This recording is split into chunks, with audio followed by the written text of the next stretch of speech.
Jasmine நைட்டிஸ்ல இன்னைக்கு ஒரு புது கிரியேஷன் என்ன அப்படின்னு பார்த்தீங்கன்னா, ஸோ இவ்வளோ அழகான இந்த ஜாஸ்மின் பேட்டர்ன் நைட்டிஸ்ல ஸோ இந்த இடத்துல பார்த்தீங்கன்னா உங்களுக்கு ஒரு பேட்ச் ஒர்க் மாதிரி பண்ணி அதில் வந்து ப்ளீட்ஸ் வச்சு கொடுத்துருக்காங்க. சூப்பர்வான ஒரு குவாலிட்டியில் ஒரு சூப்பர்வான ட்ரெஸ். இதில் எக்கச்சக்கமான கலர்ஸ் அண்ட் ஃபேப்ரிக் குவாலிட்டி அவ்வளோ சூப்பராக ப்ரீமியமாக இருக்குது. ஸோ ஜாஸ்மின்னாலே இதோட ஃபேப்ரிக் அடிச்சிக்கவே முடியாதுங்க. ஸோ இது பார்த்தீங்கன்னா உங்களுக்கு லைட்டர் கலர்ஸ் இருக்குது, டார்க்கர் கலர்ஸ் இருக்குது, எல்லா டிசைன்ஸுமே டிஃப்ரெண்ட்டாக கொடுத்துட்ருக்கோம். ஃப்ரண்ட்டில் மட்டும் இல்லை, பேக் சைடுமே வந்து ப்ளீட்ஸ்லாம் வருது. அதுதான் இதோட ஸ்பெஷல். ஸோ இதில் பார்த்தீங்கன்னா புது கிரியேஷன்ஸ் வந்துட்டே இருக்கு.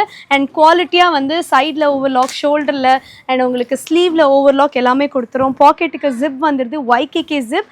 அண்ட் இதில் வந்து இன்னும் ஸ்பெஷல் என்ன அப்படின்னு பார்த்தீங்கன்னா, நான் வியர் பண்ணியிருக்கிறது சைஸ் வந்து XL. பட் நீங்கள் வந்து தாராளமாக XXL, XXL வரைக்கும் ட்ரை பண்ணலாம். XXL சைஸில் இருக்கிறவங்க XXL, 4XL சைஸில் வந்து நீங்கள் ட்ரை பண்ணலாம். அந்த அளவுக்கு வந்து நல்ல பெருசாகவே இருக்குது. ஸோ இதெல்லாம் பார்த்தீங்கன்னா XL, XXLலே நல்ல பெருசாக இருக்குது. ஸோ ப்ளஸ் சைஸ் தாராளமாக ட்ரை பண்ணுங்கள்.